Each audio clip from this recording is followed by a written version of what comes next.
اور رب کائنات ہمیں ماہ سیام کی برکات، اس کے فیوز، اس کی رحمتیں خدا جو ہے وہ بڑھتی ہوئی جو نظر آئیں گی، اللہ ہمیں ان کو سمیٹنے کی توفیق عطا فرمائے۔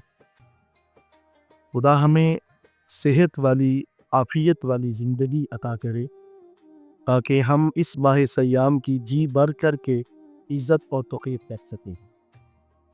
رب کائنات نے قرآن کریم برہان الرشید میں اس ماہ مکرم کے حوالے سے ارشاد فرمایا ہے، یا ایھا الذین آمنوا کتب علیکم الصیام کما کتب علی الذین من قبلکم لعلکم تتقون۔ فرمایا اے ایمان والو، تم سب کے اوپر روزہ فرض کر دیا گیا جیسا کہ تم سے پہلے لوگوں پر روزہ فرض کیا گیا۔ لعلکم تتقون، اس کا مقصد یہ ہے کہ تم متقی اور پرہیزگار ہو جاؤ۔ اور پھر دوسری آیت میں ارشاد ہوتا ہے، اس میں تسلی اور تشفی دی گئی، ایام معدودات، کہا گیا کہ گنتی کے تھوڑے سے دن ہیں۔ ومن کان منکم مریضا او علی سفر فعدۃ من ایام اخر، تو جو کوئی تم میں سے حالت مرض میں ہو یا وہ سفر پہ روانگی اختیار کرے، تو حکم ہوا فعدۃ من ایام اخر، تو پھر ان دنوں کو اور اس روزے کو دوسرے دنوں میں اس کو مکمل کر۔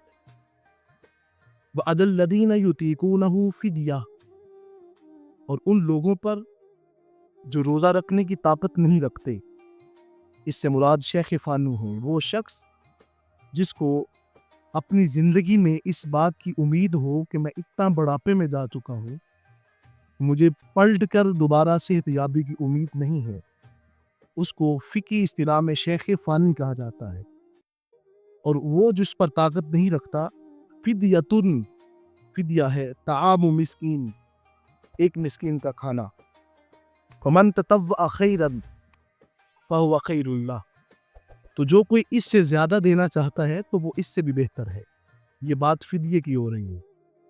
وَأَن تَصُومُوا خَيْرٌ لَكُمْ، اگر تم نے حالت بیماری میں اور حالت سفر میں تم نے روزہ رکھ لیا تو یہ گناہ نہیں ہے۔ اللہ فرماتا ہے ان تصوموا خیر لکم، تمہیں کیا پتا کہ رمضان کی ایک ایک رات کا مقام کیا ہے، تم کیا جانو کہ اس کی شان اور عظمت کتنی اونچی ہے۔ فرمایا ساری زندگی بھی روزے رکھتے رہو لیکن ماہ سیام کی ایک رات اور ایک دن کے روزے کی مثل نہیں ہو سکتے۔ اس لیے رب کائنات نے یہاں پہ فرمایا وَأَن تَصُومُوا خَيْرٌ لَكُمْ، تمہارا روزہ رکھ لینا بہتر ہے۔ بیماری آتی جاتی رہے گی، سفر پھر بھی ہو سکتا ہے، لیکن فرمایا کہ ان تصوموا خیر لکم، روزہ رکھ لو بڑا ہی اچھا ہے۔ ان کنتم تعلمون، اگر تم حقیقت کو جان جاؤ۔ اب ابتدا میں جو بات کی گئی وہ اہل ایمان سے کی گئی کہ روزہ اہل ایمان پر فرض ہے۔ یاد رکھیے گا، امام بخاری حضرت ابو ہریرہ رضی اللہ تعالیٰ عنہ اس حدیث مبارکہ کو لے کر کے آتے ہیں۔ میرا آقا علیہ الصلوۃ والسلام نے فرمایا کہ بنی الاسلام علی خمس، شہادتی اللہ الہ الا اللہ وان محمد رسول اللہ۔ فرمایا اسلام کی جو بنا ہے، جو بنیاد ہے، وہ 5 باتوں پر ہے، اور سب سے پہلے کلمہ شہادت ہے۔ انسان اس بات کی گواہی دیتا ہے کہ اللہ کے سوا کوئی عبادت کے لائق نہیں ہے، اور حضور صلی اللہ علیہ وآلہ وسلم اللہ کے سچے رسول بن کر کے آئے ہیں۔ یہ اسلام کا مین پلر ہے، مین دروازہ ہے جس سے ہم نے انٹر ہونا ہے۔